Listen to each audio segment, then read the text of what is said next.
Good evening and welcome to the Agile Coaching Exchange for May 2021. Tonight is actually our 97th event. Who would have thought that would happen? Our speaker tonight is an experienced enterprise Agile coach and partner in Agile Centre who provide coaching, consultancy and training. As a professional coach, he's also affiliated with the ICF, as well as being one of the current directors of Scrum Alliance. Quite a few years ago, I heard Karim use an analogy from personal training to describe elements of agility. It's hard to train a bad diet. The idea that the client's willpower and their choices are a huge part in any transformation or change's success. And that really stuck with me. With a breadth of experience of organizations and approaches, we're pleased to welcome him tonight to discuss the 6 enablers of business agility. Please give a really warm welcome ahead of his new book to Karim Harbott. Thank you. Very nice, generous intro there, Ben. Appreciate that. Welcome, everybody, and thanks for coming.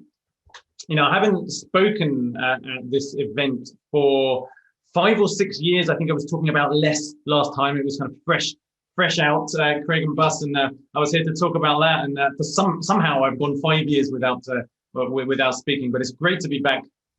When I started, this is one of the ones I used to come to most when I was getting started in my journey, and it's been really valuable for me over the years. So I should do it more, but I'm here now. So thank you for joining. What I'm going to do is I'm going to flick straight over to get going. I'm going to sort of say a little bit, and then I'm going to come back and introduce what I'm going to be talking about. But I'm not going to do that first because I like to do things in a different order to normal people. So can you see my screen there? Is everyone seeing my grinning face? Yeah, sorry about that. It won't be on there long. So I'm here to talk about the 6 enablers of business agility. What are those and why should we care? And what even is business agility? So I'm going to start in the obvious place, which is woolly mammoths. And actually, you know, if you go back there, okay, you can find evidence of 2-ton wombats out in the outback, and kangaroos so big they couldn't hop, they had to walk. And you go back even further, you've got these giant creatures, Diplodocus, which seems to have become Diplodocus since I was at school, either way, and Apatosaurus, all of these enormous creatures.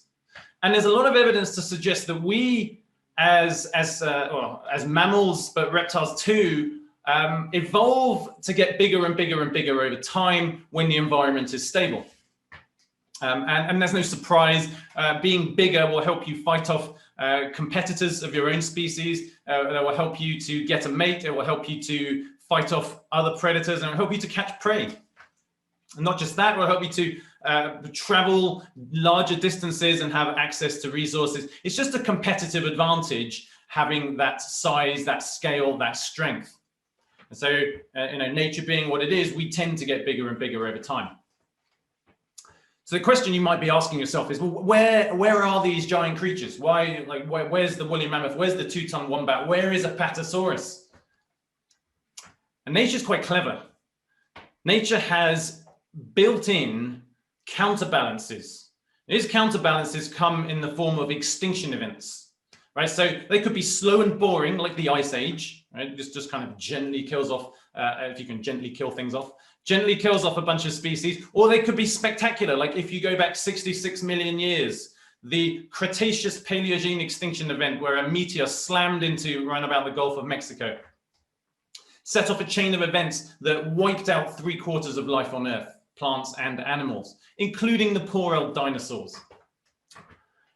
Now, what's interesting is in a stable environment, being bigger is your friend. It is your competitive advantage. But when the landscape changes dramatically, like it did 66 million years ago, all the evidence points to the exact opposite.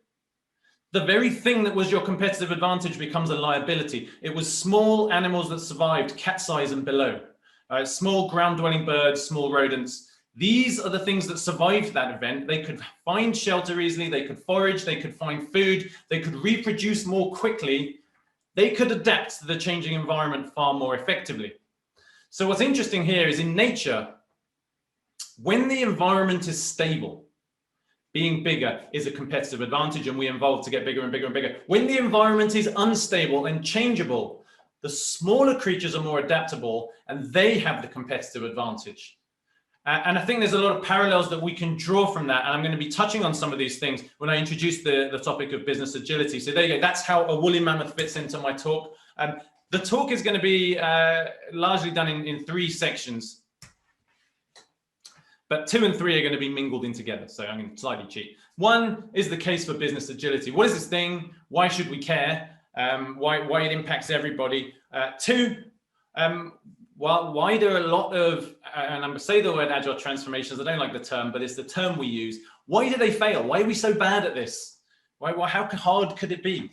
And finally, how do we set our transformations up for success in a holistic way? Okay, and that's all going to be hung off the back of the 6 enablers of business agility. That's me. It's not interesting right now, so you can look at it later if you really were interested. But actually, on one point, I've spent a long time in the space. I've been a software engineer, been a project manager, traditional project manager, waterfall projects. I was a Scrum Master for 5 or 6 years, from about 2008-9.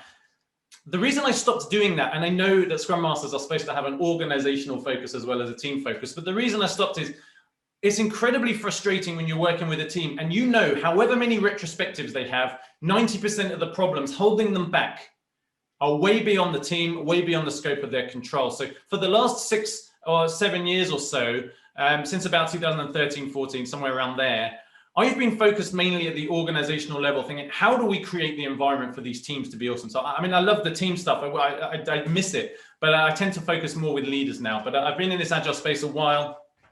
And so I'm going to be talking about sort of that journey as we go. But I'm going to start this with a thread that tends to run through a lot of my work. And it is these 2 competing dynamics in an organization. First is exploit, right? You have a current product, service, business model. It's proven. And what we're doing is we are optimizing that. We are delivering against this business, this product, this service. If you think of a big pharma company, this is when you already have a drug on market. You just need to manufacture it and package it and distribute it and market it and sell it, right? This is known, predictable stuff that we're good at and we have processes for. So that's one side, right? And this is the cash cow. This is what keeps the lights on. Right. The other side is explore. This is completely different. This is when you don't, or this is when you are searching for new products, new services, new business models. It's highly unpredictable, experimental, very difficult to plan. It's about learning and experimenting, as I said. Okay, so they're very, very different activities. And the more you do of one, the less you do of the other, and vice versa, right? So my first question to you all is this. I'd like you to type this in the chat, if you would.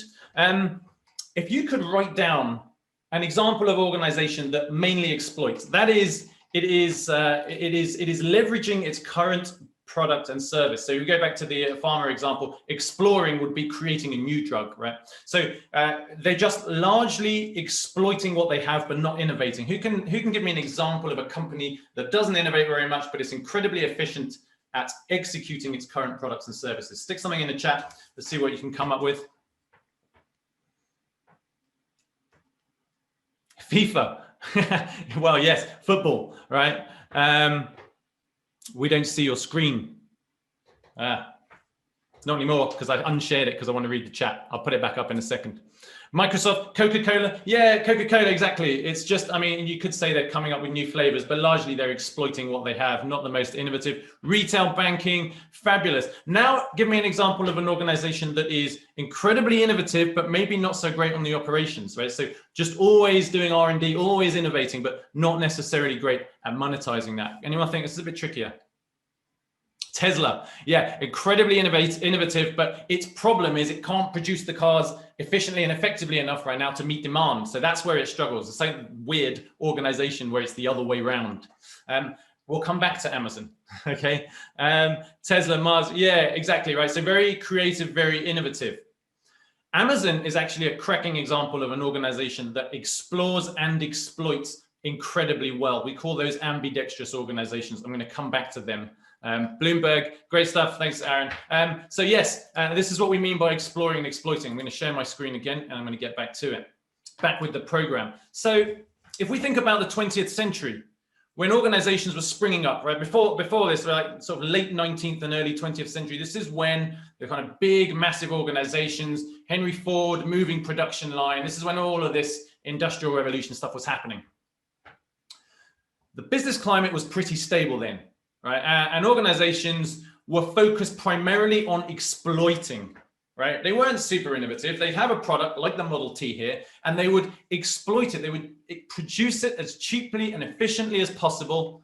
And the Model T is a great example, right? The moving production line, the Frederick Taylor management practices, and they would compete on cost leadership. So everything around these organizations, the way they were designed, the way they were structured in silos and hierarchies, the way the management worked, was about operational excellence. It was about efficiency of execution.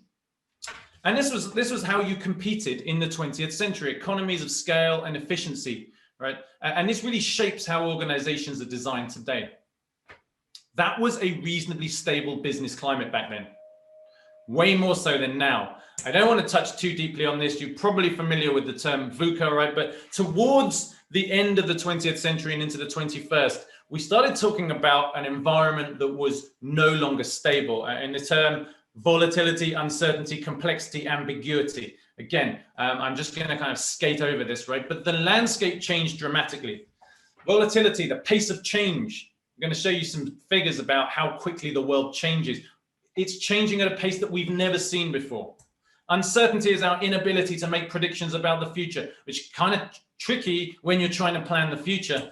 Complexity is a number of moving parts. You're probably familiar with Knevin and the Stacy matrix and all of the sheer number of moving parts, and the system stops being the sum of the parts and starts being a product of the interactions between them, some of the things we can't necessarily model. And ambiguity, an inability to truly grasp what's going on, despite a wealth of data. It's very difficult to draw conclusions from that, or in fact, you can draw multiple conclusions, and it's not always easy what's noise and what's interesting, right? So VUCA changed the game for us. It changed the business landscape. And in a sense, we went from this stable environment where getting bigger and economies of scale were really interesting to, wow, how do we cope with this uncertainty? And this is kind of where business agility comes in. I'll just show you some charts. I'm not really, actually, I can't lie. I do love a good chart, right? But let me just show you this, the pace at which new technologies are adopted. And this is from census data reaching 25% of the US population, right? You can see how long it used to take and how quickly it happens now, right? World Wide Web took 7 years, smartphones 4. When the data comes up for smart speakers, you'll see that it's gone down even more. So the world is changing incredibly quickly. How quickly can we grow unicorns, $1 billion or more market capitalization companies? Well, again, that's happening incredibly quickly. Google took 8 years, slow coaches, to be worth $1 billion, and it just gets shorter and shorter and shorter.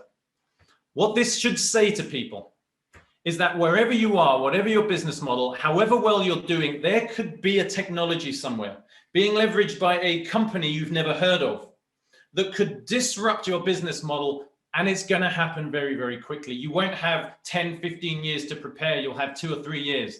Think of the way the big telcos, their revenue from text messaging fell off a cliff. Who pays for a text message now, right?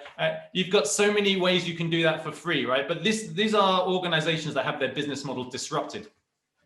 We can talk about Uber, we can talk about Airbnb, right? But you can never rest on your laurels, right? So in a sense, VUCA is the extinction event of the 21st century. It's changed the game, and many of these big, efficient organizations are not nimble enough to survive this, which is a problem for them, right? And again, sorry, this is the last chart, I promise. And again, you see the kind of the it says average company lifespan. Actually, what this is tenure on the S&P 500 index, right? So some of these companies don't die, but they fall off that index.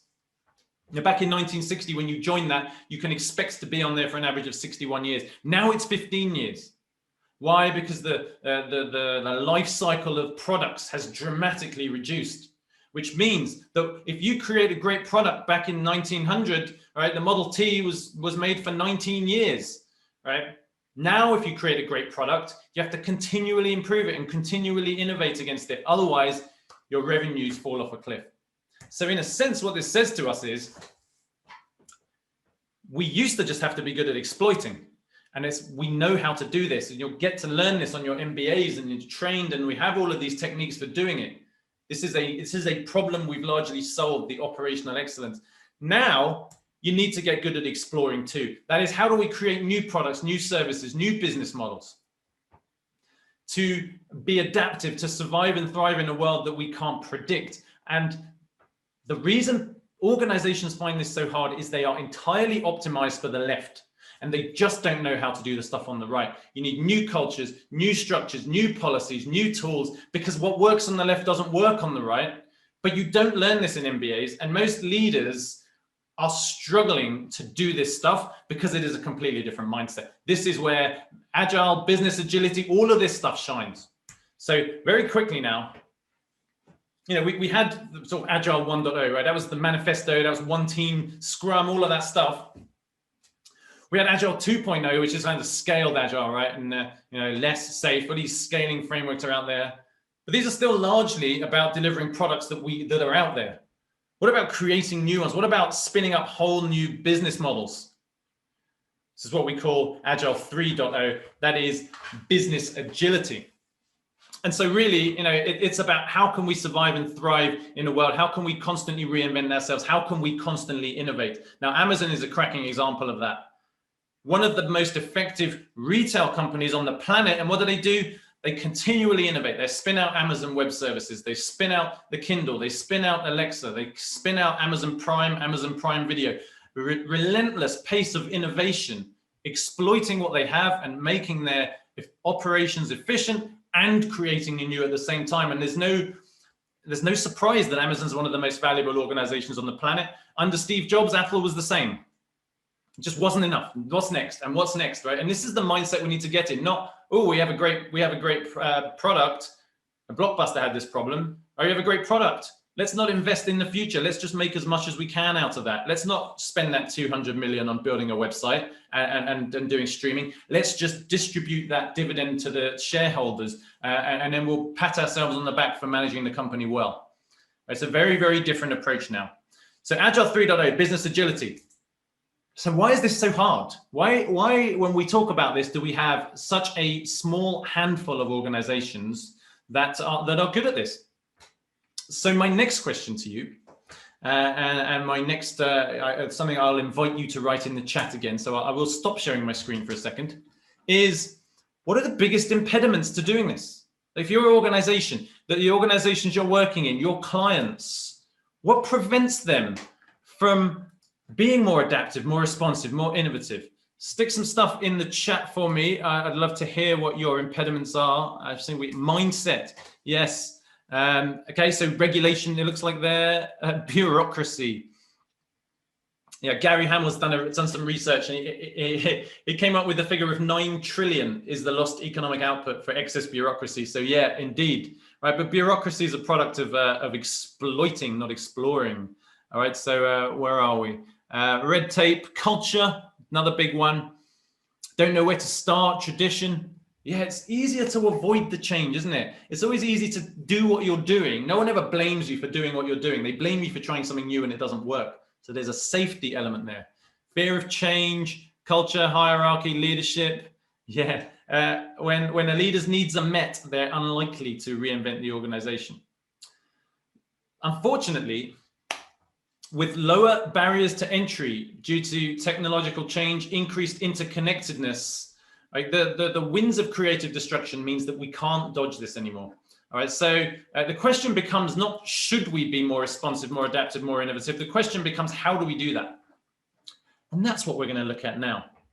So, so whistle stop intro there. Apologies for that. I do move fast in these things because I like to cover a lot.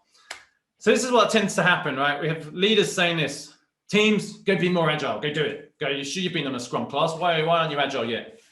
Nothing wrong with Scrum classes, by the way. All right? But it's a piece of the puzzle. And then you have the team saying, yeah, that's great. Thank you, Mrs. Leader or Mr. Leader, but you're in the way, or the organization in the way, or the policies, or there's a whole bunch of stuff in the way. So how about you move that out of the way? Just be agile, don't worry about it. All right, and we have this kind of everyone pointing at each other.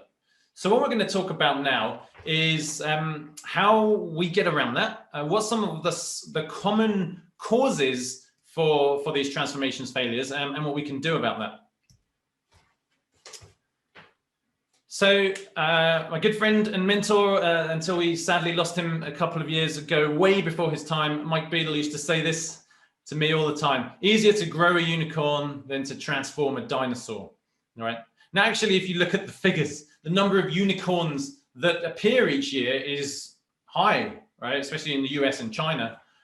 Number of successful agile transformations maybe not so high. So maybe Mike had a point. However, we are in the business of, or most of us are at least, in the business of helping organizations to transform and to be more agile and more adaptive, to innovate more effectively. And so maybe we should be in the business of starting unicorns. Maybe we'd all be on the beach by now. However, that's not why we're here. So let's talk about this. Now, we know that we struggle at this. These are stats that you can pick up anywhere, right? But my sense is that for big traditional organizations, the failure rate is higher than 70%. All right. I think you're probably looking at 80 or 90%. Very few really do this well, and for the reasons that you've just mentioned. All right. So let's dive into a little bit of that. I want to introduce some. These, I mean, there are many reasons. I'm just going to introduce a small handful that I am particularly interested in addressing. So why most agile transformations fail? Too narrow a focus. I cannot tell you the number of times I come up against this, and actually this is why this whole model evolved. I'll talk more about that in a minute, right? But here's the analogy. If you try to install an Android app on an iPhone, it's not going to happen. Why you would want to do that, I don't know. But if you did want to do that, you probably wouldn't succeed. It's not the best idea. Right? But why not? Well, I mean, it's just not the right environment for it, right? It's not the operating system for that to be successful. If you try to install trendy new ways of working, process, practices, tools, frameworks on a traditional organization that is designed for something else, you will also fail because it is not the environment for it. And I've seen this more times than I care to remember. I've banged my head against multiple brick walls, trying to change these organizations. Actually, they don't change. And then they wonder why Scrum doesn't work. Here's the problem.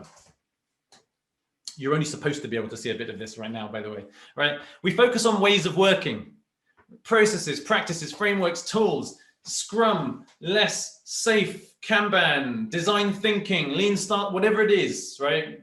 Continuous integration, DevOps, user stories, Jira, everyone's favorite, right? And we put these things in place and we wonder why they don't work, right? And the message that I've been trying to give from probably about 2013, 14, when I started working more with leadership, is this is necessary, but so far from sufficient. This is a piece of the puzzle. Here's the rest of the puzzle. Well, here's my take on the rest of the puzzle. I'm sure you probably all have your own takes on it, right? But this evolved, this model, as a consulting framework to say, hey, folks, hey, you hired me to teach this Scrum class, and well, guess what? I think we need to reinvent the other parts of your organization too if you want to be successful. Now, let's start with. I just want to run through these. I can only skim the surface of this. Leadership and management. If you don't move away from this command and control, micromanagement, expert mentality of leaders, I'll make all the decisions and you just follow orders, and move towards empowering teams to be self-managing, providing the direction, providing the support, providing the intent, the what and the why, and coaching them to raise their game in order to move towards those objectives. You don't move away from towards that, you don't stand a chance, right? That's the first thing. If you don't reinvent your culture to move away from the sort of traditional compliance, conformance, secrecy, fear, blame that we see in so many organizations, that control culture, towards a more open, experimental, where there's transparency and collaboration, and dare I say it, psychological safety, you don't stand a chance. If you are working within silos, right, where people are focusing on activities and they're not collaborating, and it's very difficult to collaborate and communicate across those silos, and you're handing things over with handoffs and you don't have access to the people you need. If you're doing that and not moving towards cross-functional autonomous teams working in autonomous networks with other teams towards a common goal, with people building trust across those and communicating and collaborating with each other. Yes, you don't stand a chance. If you're not reinventing your HR policies to be moving away from compliance and obedience towards engagement and creativity and initiative and passion, and away from stack ranking and individual incentives, and towards sort of team-based incentives and growth and learning and trust, again, you don't stand a chance on that engagement side. We've seen those engagement figures, like 15% of people engaged. It's not going to work. And if you don't move away from upfront business cases with fixed scope and a plan and strict change control and fixed time, fixed scope deliveries, towards a more experimental, incremental funding based on feedback and inspect and adapt, and actually delivering and collaborating with the customers to deliver the right thing, again, you don't stand a chance. And so I call this the organizational operating system. If you put these things in place, right, you've got the right leadership model, the right culture, the right structures, the right people and engagement, HR policies, the right governance and funding model. Now we can start looking at these ways of working, which are incredibly important, by the way. Now we can start looking there and saying, hey, maybe we should do some design thinking. Maybe we should collaborate with our customers, some lean startup. Dare I say it, maybe we can do some Scrum. But if you don't put those conditions in place, you're going to fail just like you fail when you try to install an Android app on an iPhone. So this is the message I've been trying to give. It started off as a consulting framework. It moved into the basis of a training course, and then rather against my will, it moved into a book. Somehow I've had no aspirations to ever do that, but these things sometimes happen to you. And so trying to spread the word that, hey, let's not go with such shallow implementations. That is a slide for later, but I thought I'd put it in there anyway. So that's the first reason, too narrow a focus. They won't be all be as involved as that, don't worry. The next one is the wrong people leading the change. Now I have to say it, right? This is not something that people tend to enjoy hearing, but almost all of the successful transformations I've witnessed, right, from Satya Nadella reinventing Microsoft, to General Stanley McChrystal reinventing Joint Special Operations Command, to David Marquet reinventing the USS Santa Fe, to any number of case studies that we could think of. The thing they have in common is that it's driven from the top. If you go back to what we just talked about, those 6 enablers of business agility, right? Structures, governance policies, HR, leadership styles, culture. Very difficult to change those things from anywhere else. Now, of course, people's behaviors are important, right? But the people who create the system inside which people behave tend to be senior leaders. So buy-in is not enough. Leaders have to actively drive this. And this is a sticking point for a lot of organizations, because I'm engaged often by middle managers, and they say, how can we do this without changing all those things? Because we're not empowered to change all of those things. And I say, yeah, and I'd love to run a 3-hour marathon without doing any training too. But just to go back to a training example, that's for you, Ben. But it's not gonna work, right, unless I pound the pavements and I improve my diet. My diet's quite good, but let's say it wasn't. However, I can't pound the pavements anymore because at 40 my ankles and my calves have fallen to bits. But you get the idea. You can't get the outcome without doing the tough changes, and often these tough changes come from the top. So that's the sort of rather unsavory message. However, that doesn't mean that we can't do anything. It just means that we're going to have a limited ability to achieve this. So the wrong people leading the change is another challenge. I want to tackle these last two together and make sure I leave enough time to explore the solutions. Lack of a coherent approach and lack of alignment. What do I mean by a coherent approach? For those students of business strategy, competitive strategy, right? I'm going to kind of talk about very quickly, this will become relevant, I promise, right? The kind of 2 generic strategies from Michael Porter, right? Cost leadership and differentiation, right? So you compete, you have your competitive advantage based on the ability to create your products and services more cheaply than everyone else, which allows you to undercut them or to fatten your margins, right? Ryanair is a good example of that. It has very, very efficient operations. And again, you get low-cost retailers. Primark, probably the same, right? Everything is focused on cost leadership, and it's coherent. What they're doing in their operations is about reducing cost, right? What they're doing with designers is about reducing cost. Their marketing and advertising, they don't really advertise, right? It's about reducing cost, and they're marketing to people who are price sensitive. Everything is aligned to that strategy, as it should be.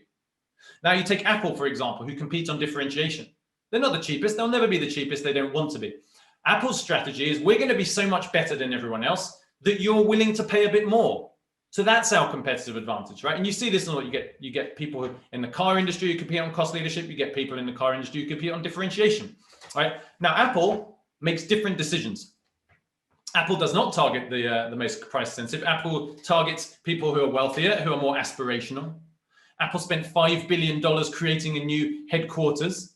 Right? Apple chooses not to take the cheap option of using Android, but to continue to maintain its own operating system, which differentiates it from everybody else. Right? So in a sense, everything Apple does is in alignment with that differentiation strategy, not to mention the giant retail spaces it has to control the way you purchase its product. Everything is aligned, everything is coherent, coordinated, and deliberately designed. Now, take that concept and map it back to transformations. When I see transformations, I see people do something over here, people do something over there, people do something over there. And nobody is looking at, well, how does this action relate to this action, relate to this action? Like, who's seeing the bigger picture? How do I know that all of these changes we're making are coordinated, consistent, and consciously designed to work with each other, to be consistent with each other? And the answer is that most people aren't doing that. And it stays into the lack of alignment as well. Nobody seems to see the bigger picture. So I think these are problems. What I'm going to invite you to do right now, okay, I want to mine your brains, because I know that there's some gold out there. I want you to, again, write in the chat, given what we've just talked about, what techniques have you seen to address that lack of alignment, lack of coherence, and try to avoid these kind of shallow transformations with these failures? Hit me with your gold. Nice comment about safe there. I haven't seen that yet. So what techniques have you seen used there?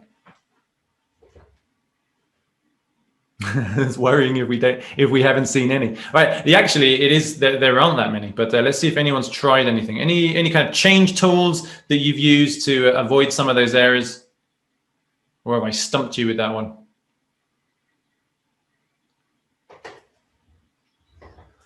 So ADCAR, yeah, that's kind of agile strategy map. Nice. As often there's Kotter as well that people often talk about, the Satir change model. But there are two good ones there. See, a lot of these change models are good, but they often miss something from a business agility perspective. And so I'm going to show you the tool I use, which, as with a lot of my stuff, is just a mashup of other things that pre-existed me, but I pulled them together. Yeah, great. Thank you for that. I'm going to share my screen again, and I'm going to show you the tool that I think has really helped with the transformations. Now, the question is, how do we address these problems, all right, of lack of coherence, not able to see how things hang together, lack of alignment, and missing vast areas of the organization, as we just discovered with the 6 enablers of business agility? What can we do? Now, the evolution of this is, I was a big fan of the V2MOM, right? V2MOM, it stands for vision, values, methods, obstacles, measures, right? So it comes out of Salesforce. I find that a really good tool, right? We get our vision and our values out there. What problem are we trying to solve? What do we value?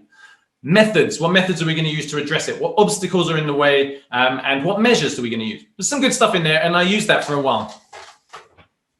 The methods part was the challenge. We've got methods relate to leadership, to culture, all of those enablers, right? It just became a bit of a monolith. So I thought, right, maybe I'll break this out into the 6 enablers. So I kind of combined the 6 enablers with V2MOM. So now I've got methods, one method section for each of those. It was still basically a spreadsheet sat on my machine though, which, as we know, spreadsheets sat on machines are absolutely not the best thing for collaboration and information radiating. Right, so I was like, how do I make this visual? How do I make something visual to make sure we're not missing anything, and to make sure that everything is coherent and interacts with each other in the way we would want?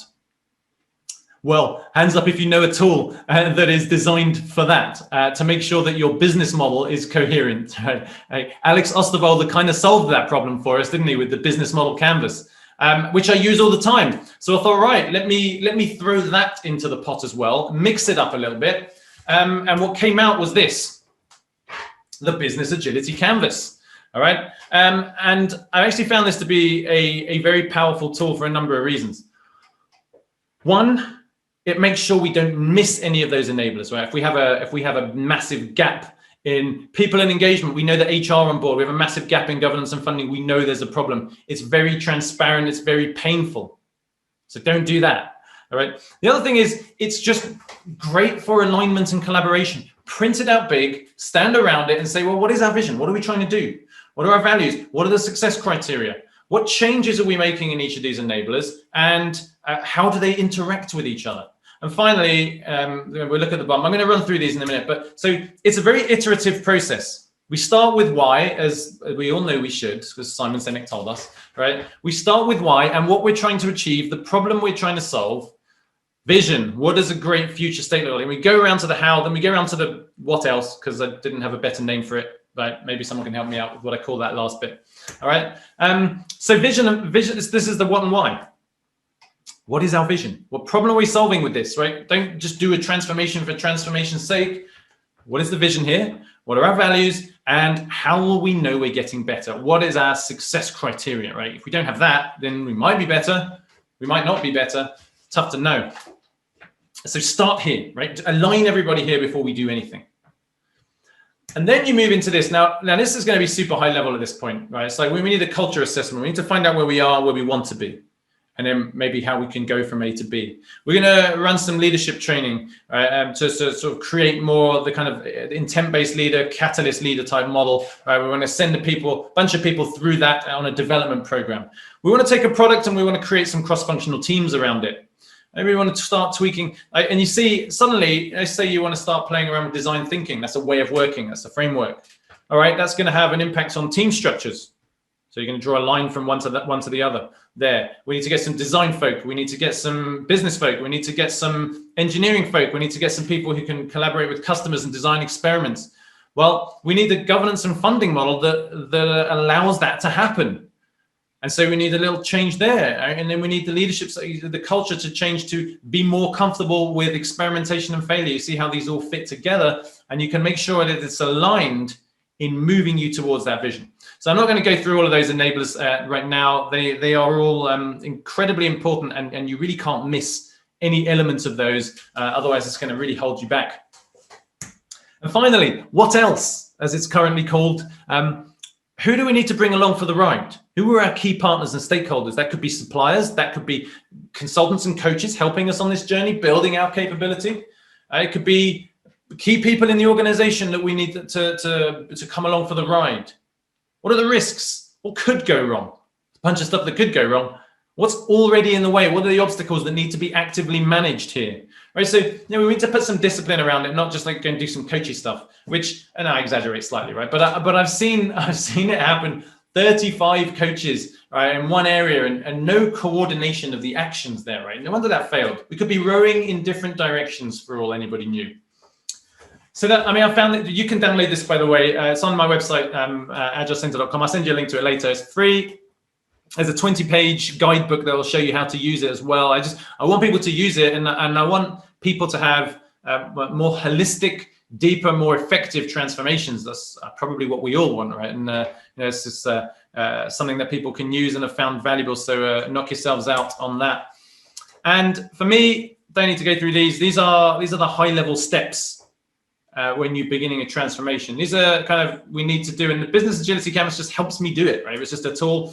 You can use different tools, right? But you should be doing these things in some way and making sure you don't shortchange the organization in terms of the scope. Now, what I will say is that some organizations have a very incremental approach to change, that they're more conservative, and some have a very transformational, right? So I'm not going to say go big bang or not. What I will say is that when you don't go big bang, when you're going like small baby steps, as you probably do with many big traditional banks or those organizations, go narrow and deep over broad and shallow, right? And what I mean by that is take one product and go end to end. right? Create the structural changes, create the governance changes just for that area, create the HR. They try to get all of those enablers touching just that kind of 1, 2, 3, 4 teams, leave the rest of the organization in place. What we don't want to do is just one of the enablers for lots of things, because that will have no impact and you'll get frustrated. Have a real deep impact on one product and then replicate that, hopefully not replicating the things you got wrong. All right, so that would be my steer for how to get going. Unless, of course, the organization's just got a thirst for revolution, in which case you throw everything up in the air and go all in. You'll get a sense from the culture of the organization. And that is largely what I wanted to cover. I know that was a whistle-stop tour. I did tell myself I would finish at about 7:10 so that we would leave time for questions. I probably raised more questions there than I answered. However, the takeaways, which is good because it was only 40 minutes. Really, business agility, if you want to survive and thrive in a world that is constantly changing, right? Faster, we know that the world is moving at an exponential pace, and it's getting worse, right? We've seen it in the last year on steroids, but even before that, right? The only way to survive and thrive in that changeable environment is through business agility and innovation. Obviously, you have to keep the lights on and keep efficiently operating what you currently have, but you've got to do this as well. Amazon has shown us this, Apple has shown us this, Netflix has shown us this. All of the most effective organizations have shown us this. In order to do that, you have to focus on all 6 enablers. That's leadership and management, organizational culture, organizational structure, people and engagement, governance and funding, and lastly, ways of working, which I deliberately put last because it's the thing we normally focus on first. Right? Create that operating system for success. And then some of these apps you install on top of it, be it Scrum or Safe or Less or Kanban, might just have a chance of succeeding. So get that operating system in place. And in order to do that, you've got to have a coherent, coordinated set of actions driven by leadership that complement each other, right? And somebody needs to be seeing the whole, somebody needs to be managing the whole there. Otherwise, you will struggle. Okay, this is the Greek, Roman god of Janus, who was famed for being able to look both ways, and that's a nice metaphor really for the ambidextrous organization. I can look towards yesterday and today for what our current products and services are. But remember, every product, every service, every business model that exists right now has a shelf life, whether people know it or not. And if you are not looking for the next one simultaneously, there'll come a time like with Kodak, like with Blockbuster, like with Nokia, where your revenues dry up and you are just not set up to explore, even if you try. All right, so don't be that organization and don't disappear. I want to leave you with one final thought, and I'm fully aware I did not share my computer sound, so I'll stop sharing and I'll start sharing again with my sound, and hopefully you'll be able to hear this video. Mostly it works. Fingers crossed it does this time. All right. This man here, I mean, we've talked about him. He's probably one of the best embodiments of the ambidextrous organization, the ambidextrous leader. He has what he calls a day one philosophy, right? And the day one philosophy is it should, however big we get, we should always be nimble. We should always feel like a startup in our mentality, right? We should never become this big bureaucratic organization, this monolith that can't adapt and becomes that diplodocus that can't respond to the asteroid. Be obsessed with the customer. Focus on results over process. High quality decisions quickly, and by the way, that's by decentralizing a lot of decision making, and embrace those external trends. Now, I love the response to this question that he was asked. So I'm just going to play you this little clip to see us out, if I may. So. Wave at me if you can't see or hear this. Every now and then the sound doesn't come through. Let's cross my fingers and hope that works.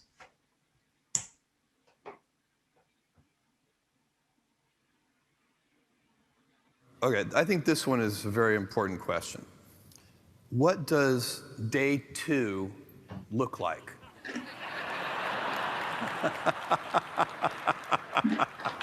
What does day 2 look like?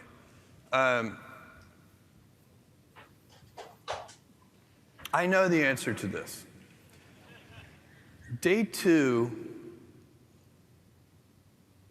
is stasis, followed by irrelevance, followed by excruciating, painful decline, followed by death. And that is why it is always day one.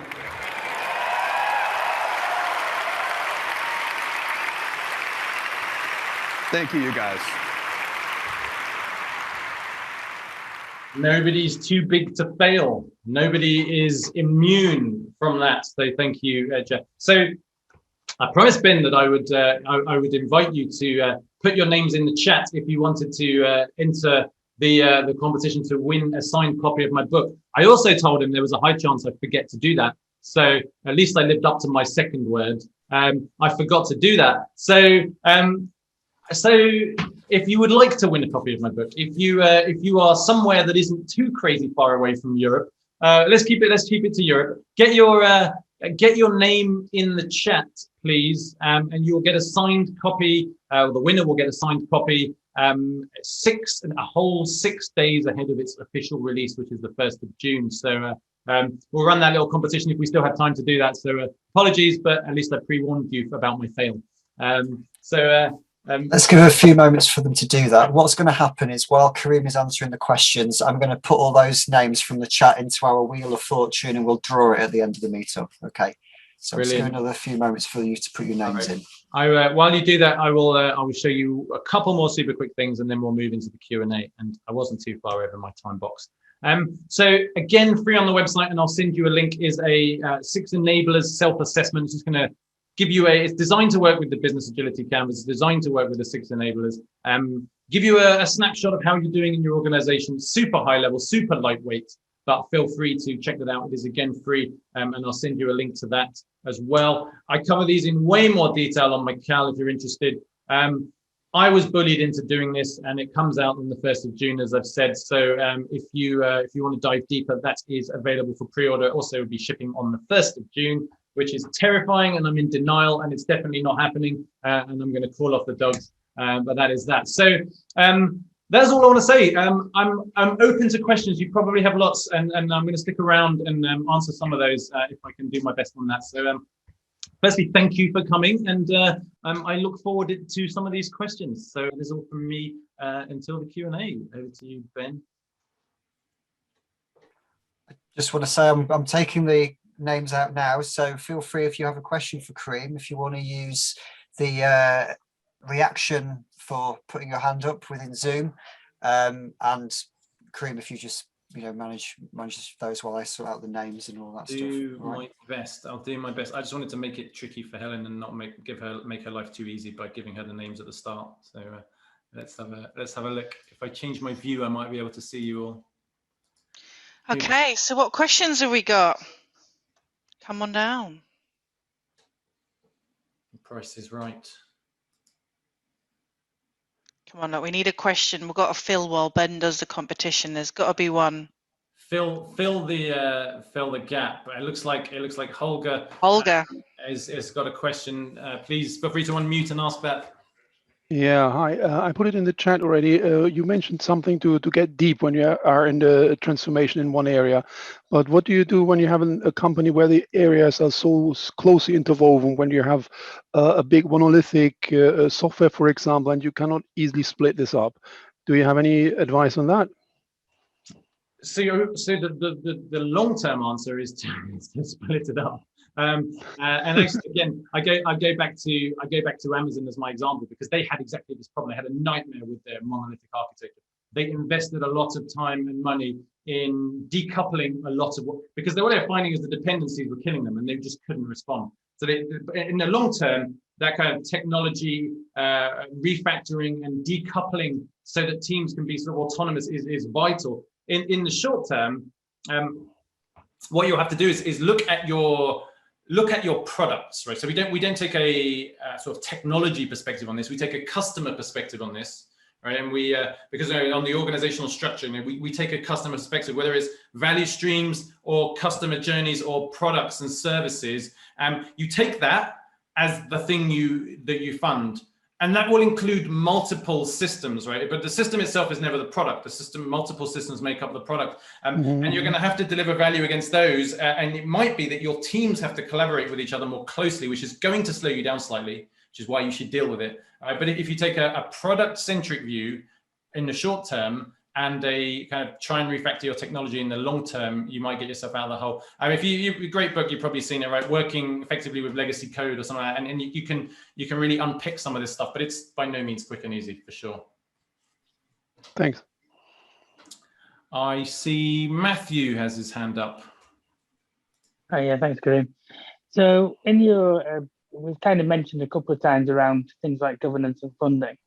Obviously, in my experience of transformations as well, trying to get them to transfer, trying to get finance to kind of come on that journey and make those changes is always one of the biggest roadblocks in it, because they just like they kind of like their detail and their certainty. Yep. So have you got any experience and advice on how you address that to help that kind of clear that down? It's normally finance and HR. Look, these are supposed to be supporting functions, enabling functions, right? Not like barriers.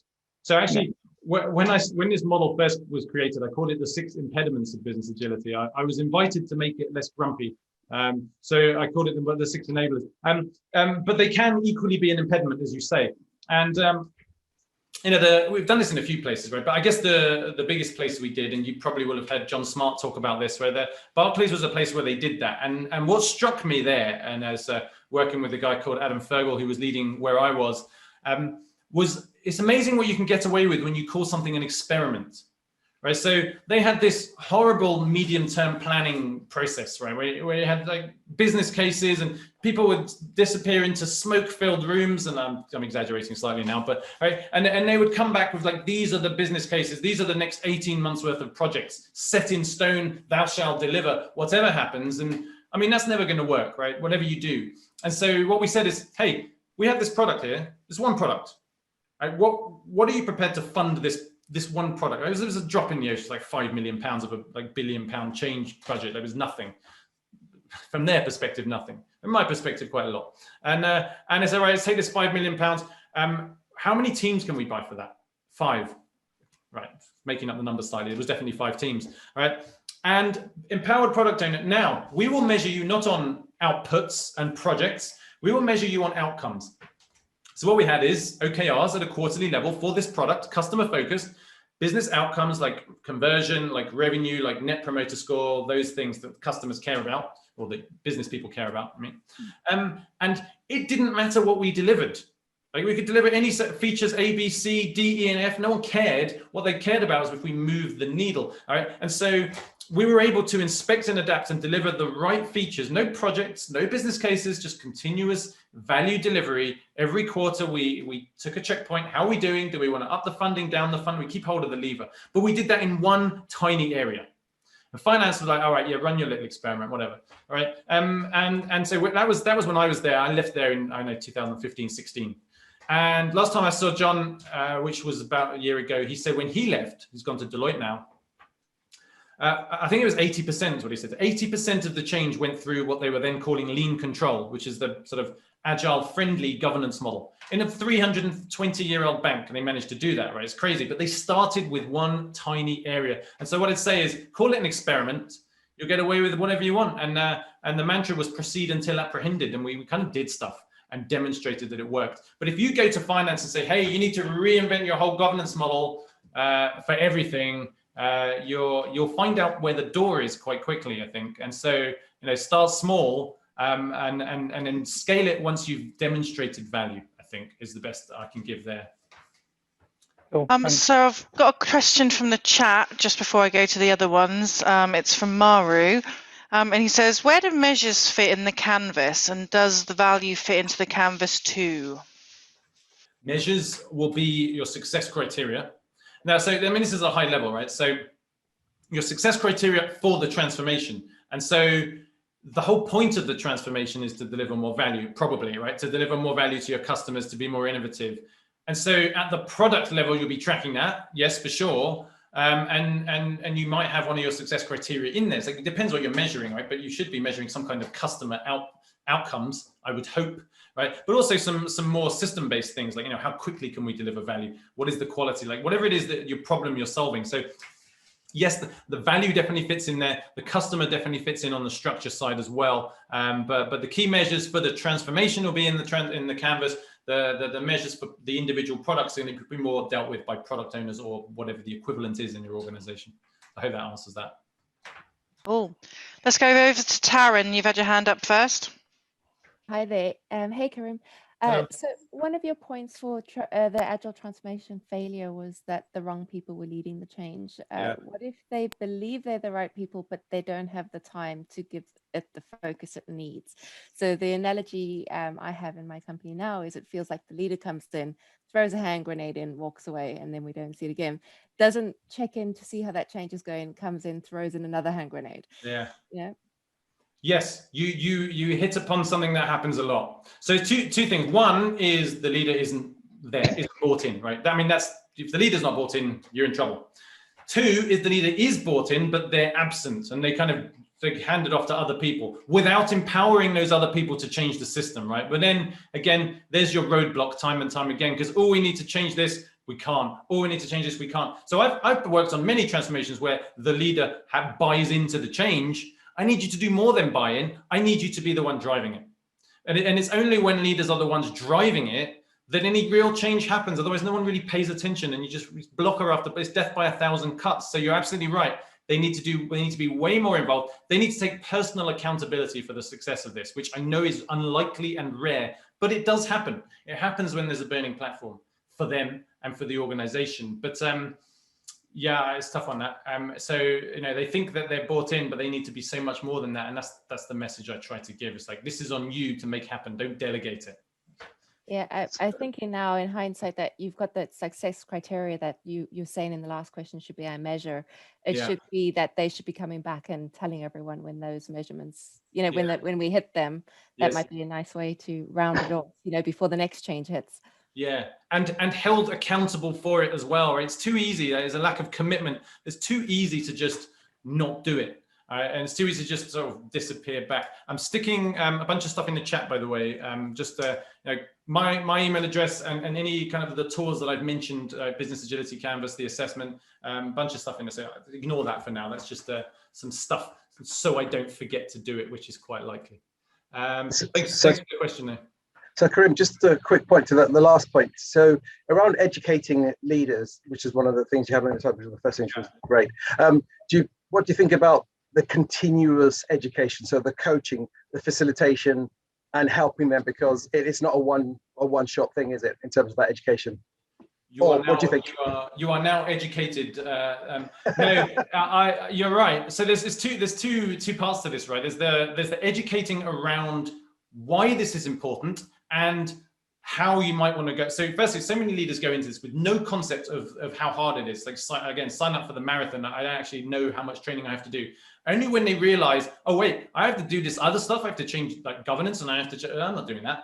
So to avoid that, we say, look, if you want to do this, it means this. Like, this is what you're signing up for. This is what you're buying, right? And if they still do it, like Craig Larman calls this informed consent, right? It's like I know what I'm doing, and I go in with my eyes open.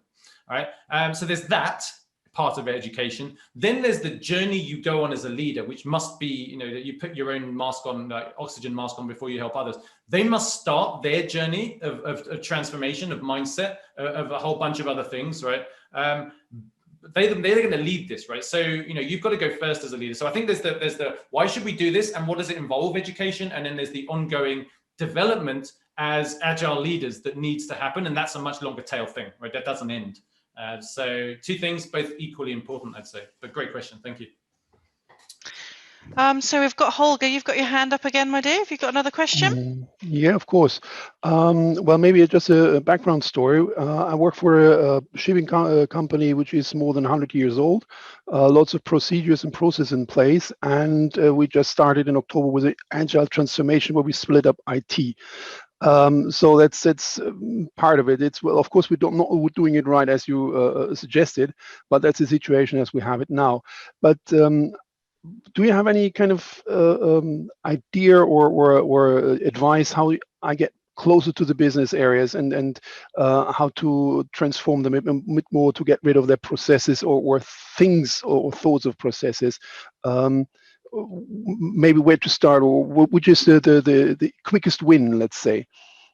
Yeah, well, actually, structures, if you look at those enablers, right, a lot of those enablers you don't change directly. A lot of those enablers you change the system, and also, again, it's a long tail to change the leadership mindset, and culture changes over time as a result of behavioral change. A lot of those things take some time. There is one thing you can change at a pen stroke if you have the right authority. You can't change the culture overnight. You can change structures overnight. That is the lever that is one of the most impactful and is one of the most controllable directly by leadership. And so for me, I mean, separating IT and business is arbitrary. You don't have to do that. Again, that's why structure comes into it, because really, if you just go to a product-based organization, and design thinking is part of it, but lean startup is part of it, engineering type product development can be part of it. There's no need for that. So again, I would take one product, and I would say, and this is again what I've done in many places, like for this product, we're going to take you from this area, you from this area, you from this area. You're going to collaborate in a cross-functional team, a tiger team. So you're going to use the NASA Apollo 13 terminology, right?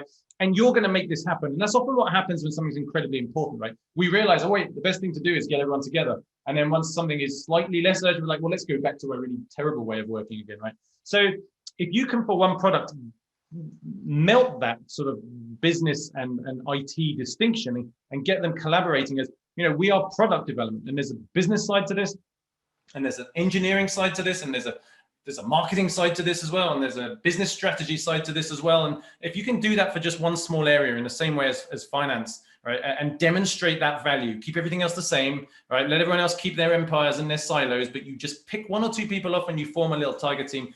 That's, for me, the best way to demonstrate that it works. And nothing breeds trust like continuously delivering value every 2 weeks. It's like, here's some more cool stuff, here's some more cool stuff, and moving the needle. And everyone says, I want that, right? I don't want to be stuck in this silo anymore. I mean, that's the only way I've seen that be successful, unless, of course, you're General Stanley McChrystal and you can just completely reinvent the organizational structure of JSOC. But that doesn't happen very often. So start small as everything else. Great, thanks. Brilliant. Thank you, Holger. Any final questions before we move on to the competition? Going once. 7:29. It's just the first time in my life I've been on time. Wow. Do I get a prize for asking the most questions? No, sadly not, Holger. Sadly not. Okay, let's head back over to Ben for the results of the competition. Okay, so I'm just going to share the screen, and I've got a little wheel of fortune set up. Where are we there? Let's get that going, and let's have that. Okay, so I've put all of the names in this wheel up until when I'm taking the names out, and I'm going to draw it now. That's pretty cool. I thought you were going to be cutting it out like lottery style. Oh, that was close. Woo! Well done, Ross. And even better, it's Ipswich. So if Ross is still here, if you can send a message to either myself or Karim now on Zoom with your email address, and then we can get Karim to set up the details. So reach out, and this baby will be winging its way to you first thing in the morning. Congratulations, and thanks for coming, everyone. Really appreciate that. You never quite know when anyone will come, and it's going to be like those parties where you're there with your pouty popper, but appreciate you showing up. So thank you.